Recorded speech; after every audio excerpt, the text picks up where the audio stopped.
Donc Manu, merci de nous recevoir. Alors déjà, en fait, je voudrais déjà que tu te présentes comment un peu le Sporting ça a commencé pour toi. Moi j'ai commencé à aller au Sporting en 1983. Donc j'étais minot, j'y suis allé avec mon père à l'époque. En D1 ou en D2? C'était l'année de la montée en D1. Oui. Et mon premier match, je me rappelle très bien, c'était à Bourg-en-Contre. Et j'avais été impressionné déjà par le monde. Moi, je connaissais pas ça, quoi. Moi, j'étais petit. Hein. Et après, après la montée, le Sporting s'est installé à Mayol. Après, moi, j'ai le parcours classique. Hein, petit, je suis allé au stade avec mon père.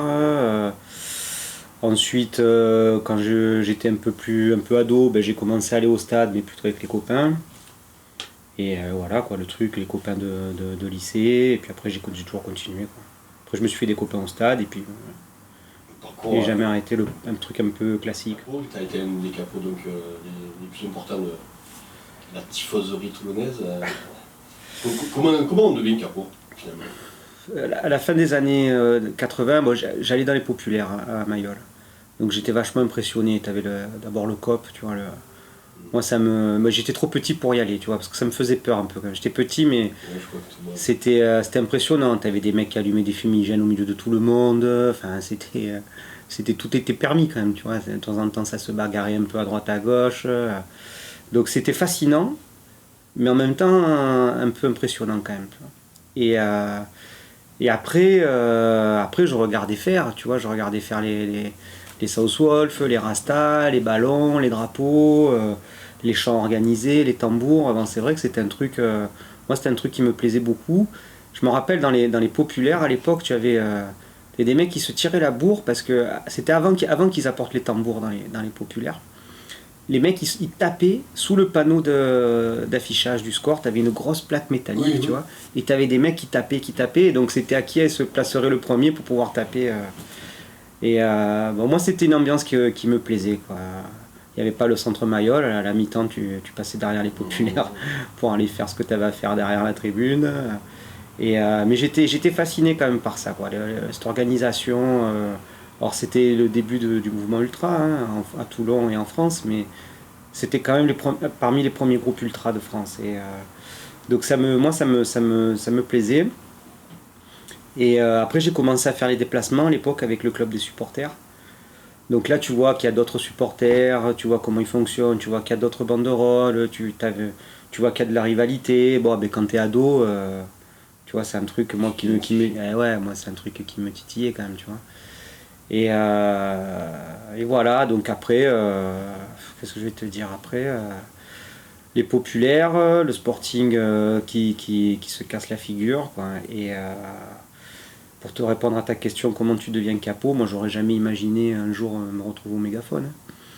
Mais tu l'as bien tenu, ça, d'ailleurs. Ouais. Ah ouais, plusieurs années. Ouais. Et en fait, ça s'est passé, je me rappelle à l'époque, Canal+, il y a eu le début de Canal+, et avec Canal+, il y avait l'équipe du dimanche. Tu vois, et donc, parce que aujourd'hui, tu as du foot toute la journée à la télé, ouais, tu vois, mais à l'époque, tu n'avais que téléfoot. Donc, quand tu voulais voir du foot, tu regardais téléfoot le dimanche. Si tu étais vraiment à fond, tu regardais un peu Stade 2, mais il y avait plein de sports qui ne t'intéressaient pas. Et après, tu regardais France 3, enfin FR3 à l'époque.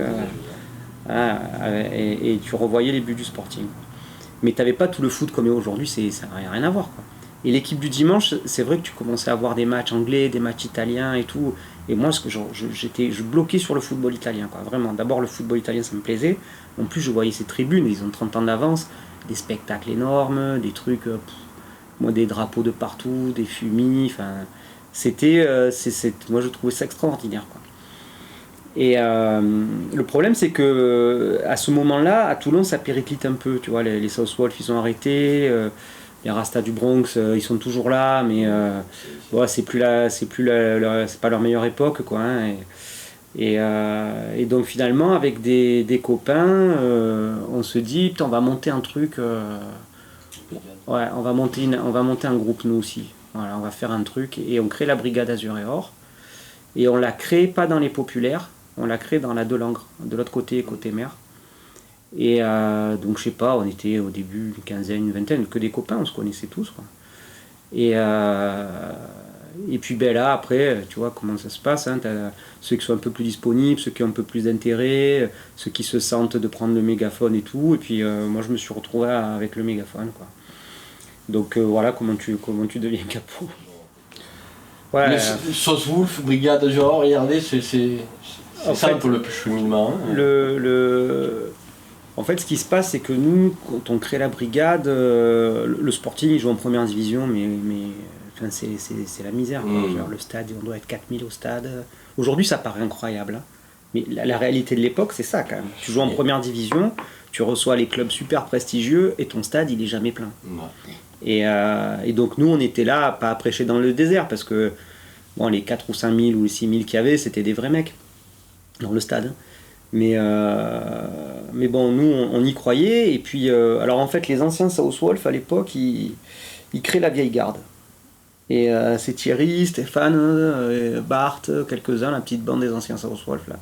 Ils créent la vieille garde. Et nous, on avait vu une petite bâche, on se disait, putain, mais qu'est-ce que c'est ce truc-là? On les connaît pas, ces trucs-là. Et je me rappelle bien, c'était un match où le Sporting était suspendu, on n'avait pas le droit de jouer à Mayol après l'affaire du Fumier sur la tête de l'arbitre contre Paris Saint-Germain. On s'était pris 2 matchs, on avait joué un match à Toulouse et un match à Nîmes. Et à Nîmes, on a rencontré les mecs de la vieille garde, les anciens Soswell. Parce qu'en fait, on n'avait aucun contact. Nous, on était partis en Delangre, mais on n'avait pas cherché de contact particulier. Et après, on se connaissait de vue. Dans les bus du club des supporters, on se connaissait, donc il n'y avait pas de souci. Mais on n'avait pas de lien particulier à l'époque. Et les anciens Southwolf, ils viennent, je sais pas, ils étaient 6 ou 7, ils nous disent bon, on va vous filer un coup de main. Ça nous a bien aidé parce qu'ils avaient beaucoup d'avance sur nous. Et ils étaient déjà à fond sur le tifo italien, à l'époque un magazine s'appelait Super Tifo. Et donc nous on ne connaissait pas tout ça. Et donc ils nous ont apporté un peu cette expertise-là, tu vois, cette expérience qu'ils avaient. Et donc ça se complétait pas mal. Et donc après 93, le Sporting, double rétrogradation sportive financière. Et là on se dit bon, on peut pas, parce qu'il y avait encore les Rastas en fait. Hein. On peut pas rester avec les Rastas, la vieille garde, la brigade, ça rime à rien. Et donc on décide de créer enfin, on avait déjà, j'ai raté un morceau, parce qu'on avait déjà créé une asso qui s'appelait l'association des supporters, dans laquelle tu avais les 3 groupes. Donc on travaillait déjà ensemble. Et on organisait des déplacements ensemble, on avait fait une écharpe commune avec Markel et Toulon et les sigles des 3 groupes. On avait un siège commun dans un bar pas loin de Mayol. On avait créé cette association parce que le club des supporters à l'époque, le club officiel, nous on estimait qu'il ne jouait pas son rôle. C'est-à-dire qu'il n'encourageait pas les joueurs, c'est ce qu'on estimait. Hein. Il ne pesait pas sur le match et il ne permettait pas aux gens de le faire. Et tu voulais te déplacer, tu payais super cher. Et quand tu es au lycée, quand tu as 20 ans, ben, t'as pas, tu vois. Surtout quand nous on voyait bien qu'eux ils ne payaient pas. Tu vois. Donc ça nous foutait les boules. Donc se déplacer, ça nous coûtait cher avec eux. En plus, ils choisissaient qui venait pas. Tu vois, il fallait être démonstratif, mais pas trop. Voilà. Donc, et puis on comprenait pas ce qu'ils faisaient au stade, vraiment. C'est-à-dire qu'ils organisaient rien à part la vente de gadgets et la réception d'après-match. Il y avait pas c'était pas notre vision à nous du supporterisme. Et du coup, on a créé l'association des supporters avec un ancien président du club des supporters qui s'appelle Robert Gallagé, et qu'on est allé chercher, hein, qui nous a beaucoup aidé. Et il nous a aidé parce qu'il nous a ouvert des portes. Il a aussi tempéré plein de situations, parce que là, je peux t'en raconter pendant des jours. Mais des trucs, des situations de dingue, des procès, des huissiers, des plaintes et des replaintes. Donc voilà, on a eu quand même une vie associative un peu animée quand même. Et donc Robert, il nous a quand même beaucoup aidé, et c'est un grand mec. Et donc on avait déjà créé cette association. Et quand le Sporting tombe en 93, le club de supporters qui faisait déjà plus grand chose disparaît, et du coup on récupère leur local à Mayol, à Broncon, pardon, qui est aujourd'hui, je crois, le local de la section féminine. Et donc nous, en fait, on on a pris la main là-dessus et on a décidé de créer le groupe unique. Alors on avait fixé des critères, tu vois, il fallait que le nom il soit en français, parce que Southwolf, ça posait de problème quand même. Il y a plein de gens qui ne savaient pas soit le prononcer, soit l'écrire. Ça, ils ne savaient pas ce que ça voulait dire, donc c'est très compliqué. Donc on voulait un nom en français, qui soit facile à... On voulait pas qu'il y ait Ultra dedans, parce que pour nous ça faisait à l'époque trop référence à Marseille. Le mouvement Ultra, c'était pas le mouvement d'aujourd'hui, quoi. Et parce qu'en fait, dans les groupes de l'époque, avec lesquels on était en rivalité, les seuls qui portaient le nom Ultra, c'était les Marseillais. Les Canois, les Niçois, les Montpelliérains, les Stéphanois, ils n'avaient pas ça. Ils avaient tous des noms différents. Donc on ne voulait pas qu'il y ait Ultra, on voulait que ce soit un nom français, et puis on voulait que ce soit un nom qui ait du sens. Et donc on s'était, je ne sais même plus comment c'était arrivé, on s'était dit Irréductible c'est pas mal, quoi. Irréductible, d'abord ça n'existait pas en France. Il y en avait quelques-uns en Italie à l'époque, mais en France ça n'existait pas. Ça veut dire ce que ça veut dire, quoi, hein. C'est vraiment Irréductible, c'était parfait. Et puis c'était, voilà, ça remplissait notre petit cahier des charges, quoi. Donc on s'est lancé sur les Irréductibles, mais en fait on partait pas de rien parce qu'on avait déjà une asso commune. Avec les Rastas, la Vieille Garde et la Brigade. Donc voilà, on a... D'ailleurs, et deux mots, le Corto, comment c'est arrivé le Corto? Des heures de débat, à mon avis. Des heures de débat. Ouais, c'était pas le premier sigle qu'on avait retenu. Parce que c'est vraiment atypique. Hein, c'était pas le premier sigle. En fait, le premier sigle qu'on a adopté sur le matériel, le premier matériel. C'était le chat, là, je me rappelle. Voilà, tu vois, c'est ça le problème, c'est que c'était pas un chat, c'était un loup. Non, bon, mais tu vois, c'est la même logique que pour les Southwolf. Quand tu fais des trucs un peu, on va dire un chat féroce, tu vois. Avec une batte de baseball et tout. Ça faisait penser à un lynx. Ouais, ou un félin, quoi. Ouais. Et donc on avait plusieurs propositions, celle-ci avait été retenue. En fait, ça c'était un vieux logo des Southwolf. Et ouais. Et je sais pas, je me suis pas sûr qu'il ait déjà utilisé. Je sais pas je pense pas qu'il ait utilisé. Et puis après là, t'as eu le même cheminement que pour le nom, de se dire ouais, il nous faut quand même un logo qui ait du sens, qui nous corresponde, parce que tu avais le débat, tu vois. Nous, on était quand même une association, un groupe ultra, mais aussi une association. Et donc, quand on organisait des bus, tu n'avais pas que des ultras qui venaient dans les bus. Parce qu'en fait, il n'y avait plus que nous qui avions une activité. Il n'y avait plus que nous qui faisions du matériel. Il n'y avait plus que nous qui organisions des déplacements. Et on est même arrivé à un point, je ne sais pas s'il y a l'équivalent en France, où on en est arrivé à sortir le journal du match. C'est-à-dire que notre fanzine 12e homme, nous on le faisait à la photocopieuse à l'époque, hein, avec le club on s'était mis d'accord. Le club voulait ressortir un journal de 8 pages avec des pubs, la composition, les flashs actus, les infos, les anecdotes. Et nous on leur a dit on fait. Et on s'est retrouvés à avoir en fait notre fanzine à chaque match distribué. Alors à l'époque c'était 2000 exemplaires. Imprimé en jaune et bleu avec les photos des tifos, tous les infos des sections, parce qu'on avait développé des sections un peu partout où on pouvait. Et voilà, quoi. L'identité toulonnaise, pour toi, ça existe ou ça... Voilà. Ou et si ça existe, tu le définirais comment? Qu'est-ce que ça serait? Quand même, Toulon, c'est une ville atypique. Tu vois. Toulon, c'est une ville qui est toujours allée à contre-courant. C'est une ville qui est passée toujours à côté des grands trucs. C'est une ville qui a souvent pris les trains dans la mauvaise direction, pas qu'en sport, hein. Et donc il y a quand même une identité toulonnaise. Alors, tu le vois quand tu croises des gens qui sont de Nice ou de Marseille, tu vois bien qu'il y a quand même déjà une différence, alors que fondamentalement on est voisins, on n'est pas loin, quoi. Non, moi je pense qu'il y a une vraie identité. Toulon, c'est comment je vais te définir ça? Pour moi, c'est une rebelle endormie. Tu vois, c'est une ville rebelle, mais qui n'arrive pas qui n'a pas conscience de ses capacités. Et donc, on se laisse aller, quoi. Tu vois, ça va. Bon, mais c'est vrai dans tout. Voilà, dès qu'il y a un truc, si ça marche pas, tout le monde trouve ça normal. On a 20 ans pour construire un tunnel. Ouais, c'est normal. Le tunnel, il est fermé tous les 5 jours. Et puis il y a quelqu'un qui râle, c'est comme ça, c'est Toulon, quoi. Tu vois, t'es la seule ville de France où tu n'auras pas le tramway, ça inquiète quelqu'un. Non, mais ça passe. Voilà, moi ça me désespère, hein. Mais c'est comme ça. Donc je pense qu'il y a une identité d'abord méditerranéenne, tu vois, c'est quand même, c'est quand même ça. Après, voilà, c'est vrai que le poids de l'arsenal et de l'armée, il fait que on n'est pas la ville ouverte sur la Méditerranée comme on aurait pu l'être, et comme le sont parfois d'autres villes, quoi.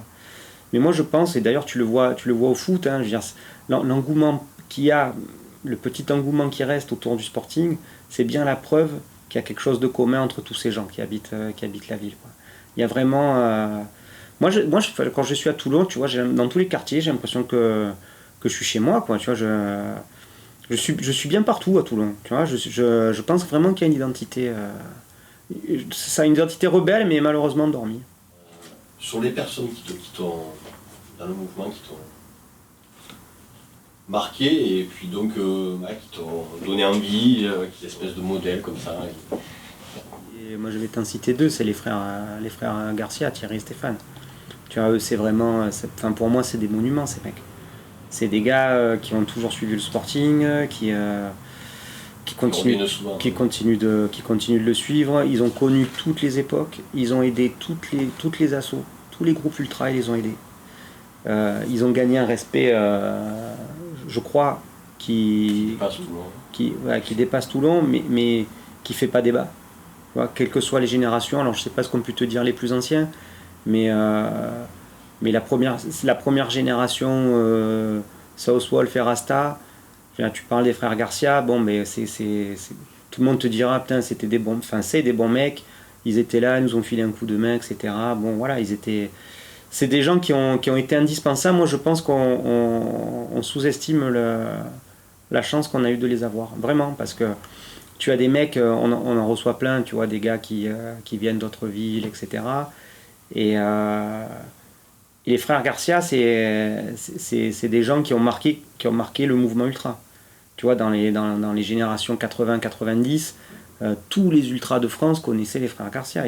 Ils avaient des correspondants de partout, ils échangeaient du matériel de partout. Tu vois, ils ont... Alors pour moi, au niveau du mouvement ultra, c'est ma référence, quoi. Qu'est-ce finalement ce parcours en tribune, d'un point de vue du foot, du sporting, de faire des déplacements, de rencontrer des gens et tout. Finalement, ta part de toi, ça représente ce que tu es toi, ce que ça t'a apporté en fait. Moi, ça m'a construit. Voilà. Moi, la tribune, ça m'a construit complètement. Tu vois, dans l'assaut, je te disais à l'époque, moi j'ai commencé à le faire de façon active, donc c'était 90 avec la brigade. On était tous lycéens. Mais après, c'était plus le cas. Après, on s'est retrouvé dans une asso où tu pouvais avoir un chômeur, un avocat, un croque-mort, c'était de tout, quoi. Et ça m'a construit parce que, tu sais, quand t'es ado et que tu grandis dans cet environnement-là, ça pèse sur ta vision de voir les gens, sur ta vision de voir le monde, parce que quand t'es au stade, il n'y a plus de... Comment te dire ? Je dis pas que t'as plus d'identité personnelle, mais quand t'es au stade, en plus dans le mouvement ultra, t'es dans un collectif. Tout le monde se fout de savoir ce que tu fais dans la vie, ça intéresse personne. Et tant mieux. Et donc tout le monde se respecte à égalité, et tout le monde est sur un pied d'égalité. Et si bien que nous, on a déjà eu ce cas de figure de quelqu'un qui pouvait organiser un spectacle, un déplacement ou prendre le mégaphone, qui était peut-être chômeur et qui se retrouvait à faire embarquer derrière lui des gens qui étaient peut-être cadres, ingénieurs à l'Arsenal ou autre. Mais ça pose pas de souci. Donc ça, moi, ça m'a construit dans mon identité d'adulte, tu vois, parce que j'en ai retiré un profond respect pour les gens, quelles que soient leurs conditions. Et quelles que soient leurs conditions sociales. Et ça, je crois que je le dois en grosse partie à mon passage en tribune. Quand tu es dans un groupe ultra, en plus, déjà quand tu es au stade, tu as déjà ce phénomène-là, où tu as plus de barrières, où tu n'avais plus de barrières. Parce que maintenant, le prix des places, il crée des barrières quand même, pas à Toulon, mais dans le football professionnel. Mais à l'époque, il faut quand même t'imaginer que tu allais voir jouer une première division pour 20 francs. Tu payais 3 euros pour voir un Toulon-Paris Saint-Germain. Voilà, donc t'avais pas ce phénomène-là de place à 70, 80, 100 euros qui là crée des barrières. À l'époque, t'avais pas ça. Donc déjà, le foot jouait ce rôle-là, mais en plus, quand tu es dans le mouvement ultra, s'il reste des barrières, elles finissent de tomber. Pourquoi? Parce que tu portes l'écharpe de ton groupe, parce que tu portes le t-shirt de ton groupe, parce que tu es dans un déplacement, tu encourages la même équipe, tu es dans la même galère. Voilà, donc ça met tout le monde à égalité le temps d'eux. Et c'est toujours ça de prix. Donc moi, ça m'a beaucoup, je pense que ça a beaucoup pesé dans ma façon de voir le monde et de le vivre en tant qu'adulte. Nous, à l'époque, la référence, c'était l'Italie. Vraiment, tu vois, on suivait ce qui se faisait en Allemagne, en Angleterre, en Espagne. On voyait, on connaissait bien ce qui se passait. Hein, mais la référence, c'était quand même l'Italie. Il n'y avait pas tortillé, quoi. Les mecs qui organisaient les tifos à 10 000 mecs, les déplacements en train, entre ultras, enfin bon, du matériel incroyable et tout. Pour nous, c'était ce qu'on voulait faire, quoi. Il n'y avait pas d'ambiguïté, quoi. Et puis surtout qu'avec les Southwolf et les Rastas, ça avait déjà commencé. Donc à Toulon, t'avais vraiment ça, quoi. Et comme c'était notre référence, en fait, à l'époque, par l'intermédiaire de cette revue là qui s'appelait Super Tifo, c'est une revue italienne, il y avait une rubrique petites annonces, tu vois, pour échanger du matériel. Donc tu échangeais l'écharpe de ton groupe contre nanana. Et donc, mais c'était un vrai trip de collectionneur. C'est-à-dire, tu avais des mecs, tu vois, les frères Garcia par exemple, ils ont du matériel incroyable, des trucs introuvables, de clubs d'Europe introuvables, enfin de supporters. Ils ont une collection, moi j'en ai pas vu l'équivalent ailleurs. Mais pour avoir ça, il te fallait avoir un réseau de correspondants. Parce que tu n'avais pas Internet à l'époque. Donc la seule façon de savoir ce qui se passait ailleurs, c'était d'essayer de regarder un peu le foot étranger à la télé, mais il n'y en avait pas beaucoup. Ou alors c'était d'y aller, ou d'échanger avec les mecs. Et donc, moi, à mon époque, quand j'ai démarré, le trip, c'était ça, c'était d'acheter Super Tifo. Donc il fallait trouver quelqu'un qui allait à Ventimille faire les courses, tu vois. Il te ramenait Super Tifo. Et t'allais vite aux pages. Alors tu voyais tous les tifos, hein, du mois, les photos, le matériel, les autocollants, là. Et une fois que tu avais fini de baver sur tout ça, t'allais vite à la page, aux pages des petites annonces. Et donc là, tu trouvais des mecs. Alors tu avais des annonces très précises. Tu avais des mecs qui disaient je suis ultra de machin et je cherche un ultra de telle ville pour échanger du matériel. Mais tu avais aussi des mecs qui disaient moi je suis ultra de machin et j'échange du matériel avec des ultras français par exemple, ou avec n'importe qui, etc. Et donc, nous, après, tu vois, en fonction de ce que... Parce que t'avais des centaines de groupes en Italie déjà à l'époque, et nous, on les connaissait pas, c'était des petites équipes et tout. Donc nous, on regardait ce qui se passait en Serie A, on voyait un peu, on se dit, putain, eux, ils font des sacrés trucs et tout. Et dès que tu voyais un mec de chez eux qui disait, j'échange du matériel, boum, tu lui envoyais ta petite lettre. S'il te répondait... Tu parlais italien, c'est quand même plus. Alors, mais nous, je peux te garantir qu'on en a rigolé pendant des plombes. Nous, on a appris à parler italien grâce à Super Tifo. Et d'ailleurs, souvent, quand on a les copains italiens qui viennent, on leur dit on parle pas italien, on parle le Super Tifo. Parce qu'on était imbattables, mais des fois, on en rigole encore. On connaissait des phrases par cœur, mais juste pour échanger du matériel, tu vois. On savait pas dire bonjour, comment ça va, nanana. Par contre, on savait dire je suis un ultra de Toulon, je veux échanger des écharpes avec toi. Et ça, tu vois, on était imbattables. Et des fois, pour rigoler, on parle un peu comme ça entre nous. Et donc nous on a beaucoup appris parce que du coup les mecs ils te racontent ce qu'ils font, ils t'envoyaient du matériel, etc. Et après, une fois que tu es rentré dans cette boucle là, à l'époque, tu récupérais des adresses de mecs parce qu'on s'échangeait des photos, beaucoup de photos. Et au dos des photos, les mecs ils mettaient leur adresse. Et donc toi tu recevais une photo, je sais pas, du Genoa, tu mettais ton adresse et tu l'envoyais à un autre correspondant. Donc le mec ta photo elle voyageait, tu vois, et donc tu recevais des fois des photos avec 4-5 adresses de mails, donc tu disais est-ce qu'il y a quelqu'un qui m'intéresse ou pas, tu prends pas. Et pour nous ça a été hyper formateur. Et donc du coup comme ça a été formateur, quand on a créé alors à l'époque à la brigade on faisait de la correspondance, on poussait les mecs mais on n'était pas nombreux donc c'était facile.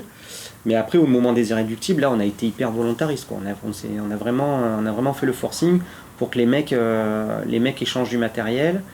Et ça a plutôt bien marché. Bon, après, tu as eu l'arrivée d'Internet. Donc, Internet, maintenant, tu as ton téléphone, tu tapes et tu as des vidéos ultra. Mais à l'époque, ça marchait pas. Tu voulais voir une vidéo ultra, il fallait que tu trouves un mec qui avait une VHS, qui te l'envoie, tu vois. Enfin, c'était tout un sketch pour avoir des trucs comme ça.